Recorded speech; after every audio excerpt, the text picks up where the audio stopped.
Bugun Angliya chempionatining yana 3 ta qiziq o'yinini ko'rib chiqamiz. Nottingham Forest Leeds, albatta Everton Crystal Palace ga qarshi o'ynasa, yana bitta o'yin Brentford Tottenhamga qarshi o'ynaydi. Aynan mana shu o'yinlarni tahlil qilamiz, ko'rib chiqamiz. Aytgancha, shunga o'xshash Telegram kanalimizda o'yinlarni tahlillarni va prognozlarini ko'rib olsangiz bo'ladi. Silka opsiyasida o'tib obuna bo'lishingiz mumkin. Umuman olganda qiziq o'yinlar Angliya Premyer Ligasini mana shu 3 tasini va imkoni boricha sizlarga osonroq tahlil qilib berishga harakat qilaman. Demak, bizda birinchi o'yindan boshlaymiz.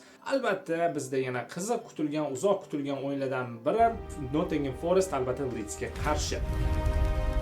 Umuman Nottingham Forest o'z maydonida o'ynashni hisobga oladigan bo'lsak, mezbon jamoa yaxshigina to'pni nazorat qiladi, ustunlik qiladi va imkoni boricha raqibga xato qilmaslikka imkoniyat yaratib berishga harakat qiladi. Ya'ni xato qilmaydi, raqibga imkoniyat ham bermaydi va imkoni boricha himoyaviyroq o'yin o'ynashi mumkin degan bizda taxmin bor. Va bu joyda Leeds oladigan bo'lsak, nisbatan ochiqroq futbol qiladi. Bilamiz, Angliya Premyer Ligasini oldingi yilgi mavsumlarda, undan oldingi yillarda ham yaxshiroq futbol ko'rsatgan. Ochiq o'yin qilardi, o'zini hujumkorona stildagi futbolni ko'rsatib turardi himoyaviy o'yinga nisbatan. Shu sababli imkoni boricha Leeds agarda ochiq o'yin qiladigan bo'lsa, golli yurishga imkoniyat yaratishi mumkin va ochiq zonalar paydo bo'lgandan keyin albatta Nottingham Forest aynan shu ochiq zonalardan foydalangan holatda qarshi hujumga o'tib bemalol golli ursa bo'ladi deb o'ylayman. O'zini uyida o'ynagan holatda albatta yaxshigina imkoniyatlar yaratishi mumkin bo'ladi Leedsga qarshi. Lekin aynan bu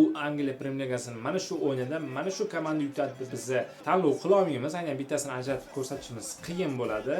Lekin biz aynan mana shu komandalar g'alabasidan ko'ra biz sal boshqacharoq tanlov qilamiz. Ya'ni bu o'yinda umumiy gol soni 1.5 tadan ko'p bo'ladi. Ya'ni 1-0, 1-1, 1-2, 2-1 hisoblari bo'ladigan bo'lsa, bizga aynan mana shu hisoblar foydaga ishlashi mumkin va bizning tanlovimiz ishlashiga yordam beradi. Chunki Nottingham Forest sal himoyaviyroq o'yin qilib qarshi hujumda o'ynagan bo'lsa, bu joyda teskari o'yinni qilishi mumkin Leeds jamoasi. Ya'ni ko'proq ochiq o'yin qiladi va aynan Nottingham Forestning himoyasini yorib kirishga harakat qilib ko'radi. Lekin qanchalik bu narsa ishlaydi yoki yo'q, yana o'yinni kuzatamiz. Balkim har xil kutilmagan ssenariylar ham bo'lishi mumkin. Lekin ajoyib o'yinlardan biri bo'ladi. Bemalol o'tirib neytral muxlis sifatida albatta tomosha qilsangiz bo'ladi. Crystal Palace albatta Evertonga qarshi o'ynaydi. To'g'ri, Everton o'z uyida Crystal Palace'ni qabul qiladi.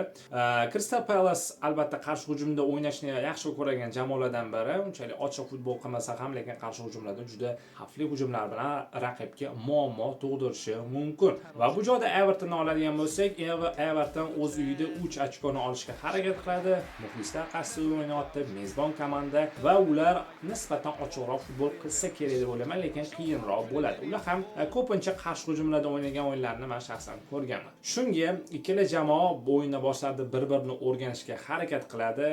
Bosim ham berishi mumkin, bir-biriga qarshi kontra-atakalarda o'ynashi mumkin. Lekin mabodo hisob ochilib qoladigan bo'lsa, ikkinchi jamoani o'yin uslubi o'zgarib ketishi mumkin. Misol uchun Everton gol urib qo'yadigan bo'lsa, Crystal Palace o'z o'yinini o'zgartiradi va qarshi hujumlarni yanada kuchaytirib, raqibga bosim berishga harakat qilib, hisobni tenglashtirishi mumkin. Yana bilmayman, yana o'yinni ko'rish kerak, lekin bu jamoalarda ham ochiq futbol uchun qiyin deb o'ylayman, chunki shu aytib o'tganimdek, ikkala jamoa o'yinda boshida bir-birini o'rganish uchun juda qattiq harakat qilishadi. 5-10 minut ichida biz yopiqroq futbol ko'rsak kerak deb o'ylayman. Shu sababli bizning tanlovimiz sal boshqacharoq bo'ladi bu o'yin uchun. Ya'ni aynan mana shu Everton Crystal Palace o'rtasidagi o'yinda umumiy gol soni 3.5 tadan kam bo'ladi va bizning tanlovimiz o'tishi uchun hisob 1-0, 1-1, 1-2 yoki 0-1 bo'lsa ham mana shu tanlov o'tishi mumkin yoki 0-0 hisoblari. Shunga o'yinni kuzatish kerak. Bu o'yinda ham aynan bitta komandani biz yutadi deb tanlab o'tirmaylik. Mana shu variant bizga nisbatan qulayroqdek ko'rinmoqda.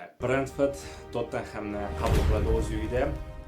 Albatta Tottenham yaxshigina yaqqol ustun jamoa bo'lishi mumkin aynan mana shu bahsda va biz o'yinni boshlarida gol ochilishini kutadigan bo'lsak, aynan bizga juda yaxshi bo'ladi bizning tanlovlarimizga. Misol uchun Tottenham o'yinni boshida albatta hujumlar qilishga harakat qiladi, pozitsion hujumlar, chap qanotdan, o'ng qanotdan va markazdan yorib kirishga harakat qiladi Brentford himoyasini. Va bu joyda Brentfordga ham past baho berish kerak emas. Albatta Brentford yaxshi himoyalangan jamoalardan biri va agarda Tottenham hujumga o'tadigan bo'lsa, ochiq ochiq zonalardan foydalangan holatda Brentford o'z hujumini amalga oshirishi mumkin bo'ladi deb o'ylayman. Chunki Tottenham, bilasizlar, Tottenham o'zi hujumkor o'ynaydi va hujumga o'tgan paytida ochiq zonalardan Brentford foydalanib ko'rsa bo'ladi. Lekin agarda Tottenham birinchi golni uradigan bo'lsa, Brentfordning o'yin uslubi o'zgarishi tabiiy holat.